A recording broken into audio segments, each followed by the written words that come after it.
acompanham a história da humanidade desde a noite dos tempos. Moldaram o curso dos povos, cruzaram oceanos, percorreram rotas comerciais, ditaram vitórias e fracassos de exércitos poderosos, desafiaram a fé, o conhecimento, semearam o terror e deixaram marcas na cultura e nas artes ao longo da história.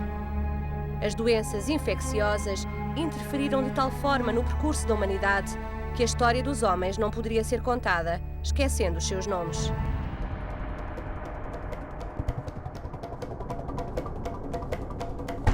Única doença infecciosa que o homem conseguiu eliminar, estima-se que a varíola tenha causado a morte ou desfigurado 1/4 da humanidade. Só no século XX foi responsável por mais de 500 milhões de mortes.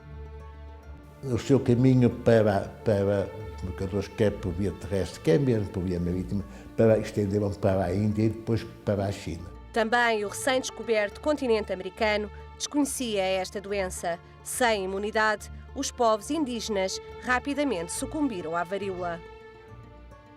Para a conquista por Francisco Pizarro, a conquista do Império Inca, aqui a varíola tem uma grande importância, porque a varíola mata o imperador, mata os seus descendentes, eles ficam sem líderes, por outro lado atingem a população que não estava imune.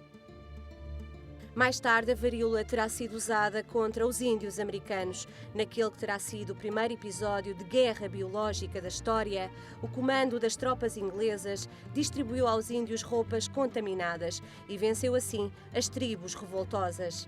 A varíola protagoniza ainda outro momento decisivo da história da independência dos Estados Unidos da América.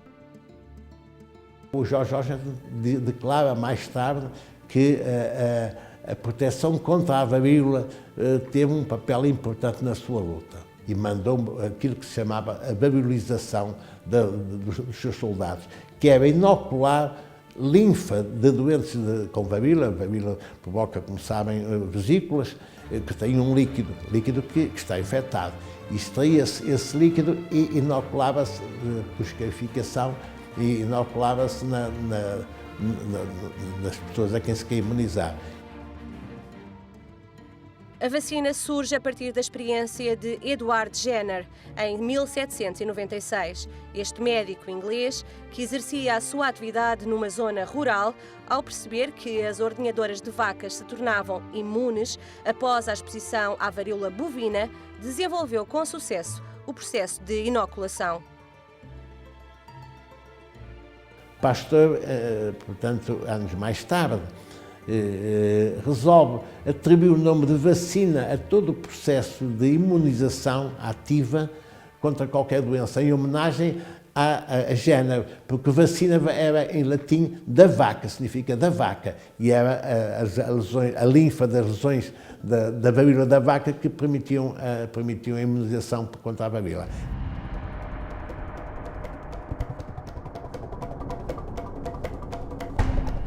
Foi uma das doenças infantis mais mortíferas até ao século XX. Existem referências à difteria desde a Antiguidade Clássica, descrita então como uma forma de angina gravíssima que provocava a morte por asfixia em poucos dias.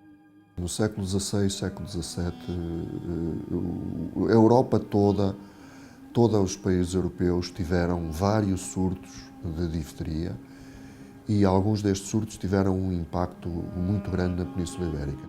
Desde 1583 a 1638, registaram 6 epidemias de difteria em Espanha. O ano de 1613 foi de tal modo violento que ficou conhecido como o ano do garrotilho. A descrição que era feita pelos médicos espanhóis era uma descrição muito curiosa e com um termo que é um termo curioso, que ainda hoje é perceptível para qualquer um o seu significado. Os espanhóis chamaram-lhe, ou alcunharam a doença, nesta altura, de garrotilho.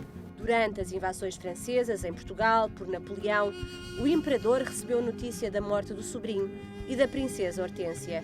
As trágicas notícias, imputadas ao croup, um dos termos mais populares para difteria, motivaram uma iniciativa singular. Teve a ideia curiosa de lançar um concurso para que os cientistas, enfim, apresentassem projetos, propostas, apresentassem tentativas de solução para esta doença. O prémio, de facto, foi atribuído, mas as propostas que foram avançadas para o tratamento da doença, nenhuma delas teve qualquer aplicação.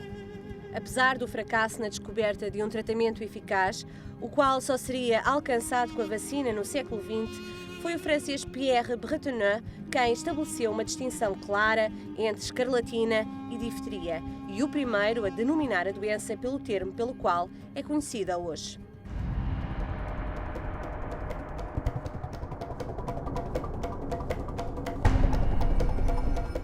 Desde as antigas civilizações que há referência à tísica, como lhe chamou Hipócrates. Muitos faraós que faleceram por causa da tuberculose. Provavelmente, no último milénio antes de Cristo, haveria já um sanatório para tuberculosos no delta do Nilo. Sem cura, as receitas para tratar a doença eram tão variadas quanto ineficazes.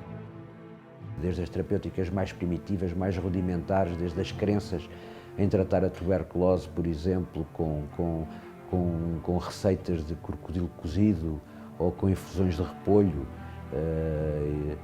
até ao leite de burra.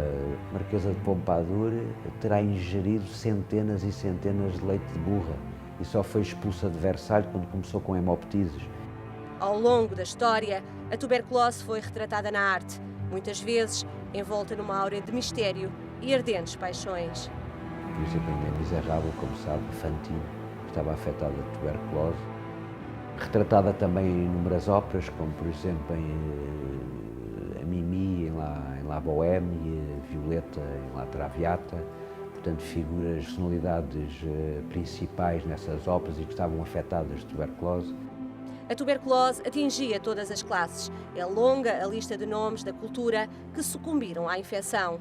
Na escrita, por exemplo, Júlio Diniz, Cesário Verde, Soares dos Passos, António Nobre, os brasileiros Álvares Azevedo, Castro Alves, todos eles falecidos muito jovens, 20, 24 anos. A luta contra a tuberculose, que chegou a ser a primeira causa de morte na Europa, levou à implementação de medidas relevantes. Em Portugal há várias figuras da nossa sociedade que se empenham na luta contra a tuberculose, nomeadamente Miguel Bombarda, Sousa Martins. Surgem os primeiros sanatórios e iniciativas de apoio aos doentes mais pobres. Miguel Bombarda tinha criado antes a Liga Nacional contra a Tuberculose. Sousa Martins vai estar mandatado pela Sociedade de Geografia para a construção de um dos primeiros sanatórios, que é o Sanatório da Guarda, onde ele primeiro faz um estudo das condições climatéricas do local e cria as bases para a inauguração do Sanatório Príncipe da Beira na Guarda.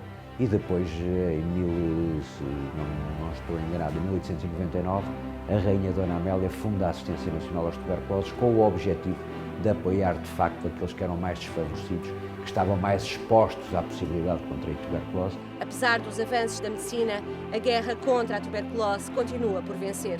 Em 2012, a tuberculose causou a morte a mais de 1 milhão de pessoas em todo o mundo.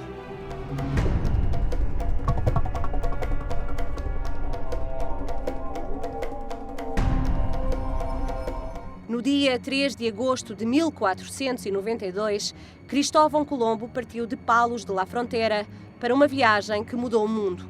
No regresso, trouxe um passageiro terrível e desconhecido na Europa, a sífilis. Ao princípio, a sífilis era repugnante, era terrível, era uma doença perfeitamente temida por toda a população e que se atribuía a um castigo dos deuses. A propagação da doença, que assolou a Europa no final do século XV, foi atribuída à campanha militar francesa, que visava a conquista de Nápoles. Quando a guerra terminou, o exército francês foi derrotado. Não foi derrotado pelos espanhóis, nem foi derrotado pelo rei de Nápoles, foi derrotado sim pela sífilis. Sem cura, a transmissão por via sexual rapidamente inscreveu a doença no discurso do pecado, dos coitos impuros e de um mal que era sempre dos outros. A fazer um terapêutico então com sais de mercúrio, com ungüentos, com pensos, com pomadas e até com fumigações de vapores de mercúrio em câmaras herméticas onde o doente só tinha a cabeça para respirar fora do recipiente emético. Com o tempo, os efeitos da sífilis foram atenuando. A doença espalhou-se pelo mundo, quer através das rotas comerciais terrestres, quer marítimas. Erasmo de Roterdão dizia que só os rústicos é que não tinham sífilis. A identificação do agente da sífilis e os primeiros tratamentos eficazes só surgiram no século XX. Pelo caminho, os efeitos desta doença foram devastadores, tendo atingido ilustres figuras da história: Beethoven, Abraham Lincoln, Goya, Van Gogh, Oscar Wilde, Lenin, Nietzsche, entre muitos outros. A sífilis, neste momento, na nossa altura, tem um paralelismo total com a SIDA. Foram duas doenças completamente novas, foram duas doenças mortais e foram duas doenças que, de início, não tinham qualquer tratamento.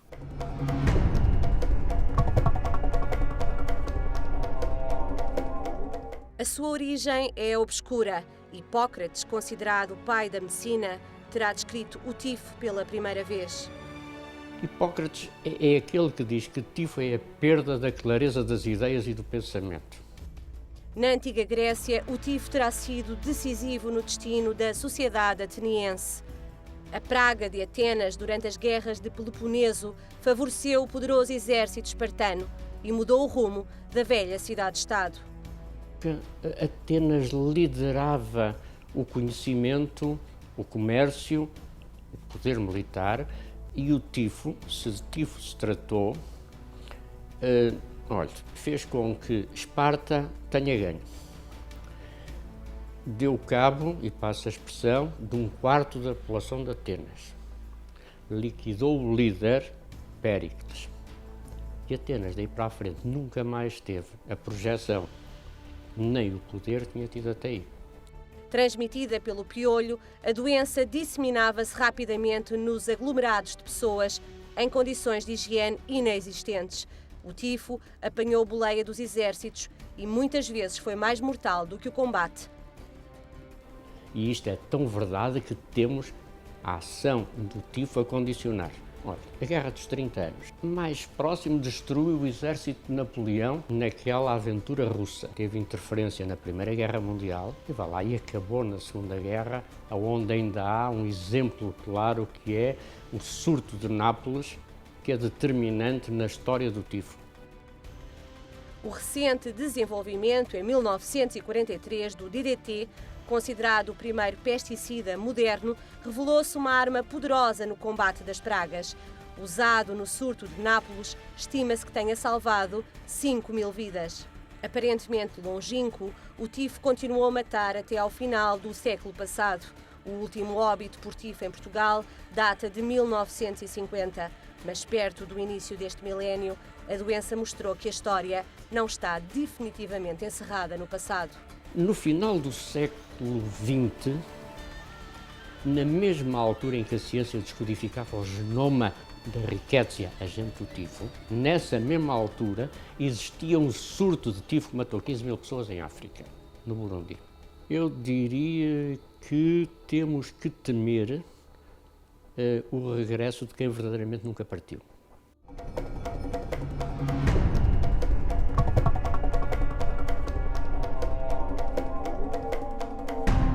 Ficou para sempre marcada na história como a maior calamidade que alguma vez se abateu sobre a Terra. A peste negra marcou a Idade Média, entre os anos de 1348 e 1352. Segundo os cronistas da época, 1/3 da população mundial foi dizimada. Não havia grandes conhecimentos médicos, não havia medicamentos, não havia nada, mas havia na altura uma grande ligação ao infinito, às estrelas, aos deuses, e portanto pensou-se sempre que a peste fosse um castigo dos deuses pela má conduta da humanidade. Fulminante e aterrorizadora, não havia remédio para combater tal flagelo. Então, os médicos da altura usavam uma vestimenta curiosa, não é? Assim, tanto ou quanto sinistra, com uma espécie de um bico. Esse bico, no fundo, o que tinha era plantas aromáticas, ervas e sementes aromáticas que neutralizavam um pouco o cheiro dessas feridas pestilentas que eles eram obrigados a abrir com uma espécie de uma lanceta, uma cana, um pau, com uma lanceta na ponta, e a coisa que faziam era abrir aquilo. E os doentes ficavam mais aliviados. Portugal não escapou à peste. O país levou praticamente 100 anos a recuperar demograficamente. E quando falamos de Dom Fernando e falamos da Lei das Sesmarias, não é mais nem menos do que uma tentativa de, digamos, de controlar todos aqueles terrenos que ficaram devastados e que ficaram, digamos assim, sem cultivos. Séculos depois, haveria de voltar no célebre surto do Porto. Ricardo Jorge teve o brilhantismo de reconhecer a doença e a coragem de implementar medidas sanitárias de tal forma rigorosas que causaram a revolta da população. Ainda hoje se fala da Rua das Taipas, já não existe, mas a Rua das Taipas, que era uma rua que estava entaipada, porque as pessoas não podiam sair dali nem podiam entrar.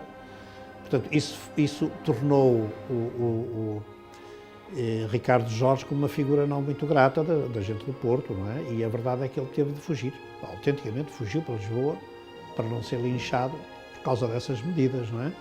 Nesta luta contra o último surto de peste em Portugal, morreu vítima da doença Câmara Pestana, que se deslocou propositadamente ao Porto para apoiar o mestre Ricardo Jorge.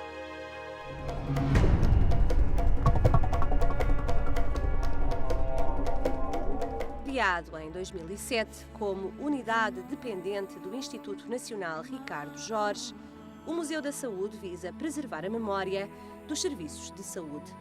Ele foi criado pelo próprio patrono, por Ricardo Jorge, na altura em que reorganizou os serviços de saúde, criou a Direção-Geral de Saúde, e o museu era uma parte dessa orientação dos serviços para a saúde pública, para as questões da saúde pública. Em 2007 conseguiu recuperar-se a ideia do Museu da Saúde como um local de convergência de espólio, de, enfim, materiais diversos que interessam à história da saúde. Na sua gênese, o Museu da Saúde assenta num duplo conceito. Um espaço físico, polinucleado de apresentação das coleções, mas também um espaço virtual de divulgação do acervo e das atividades educativas e culturais. Dentro deste tema das doenças infecciosas, que é o que nos interessa para este livro, escolhemos 3 áreas: a tuberculose, a malária e a peste bubónica.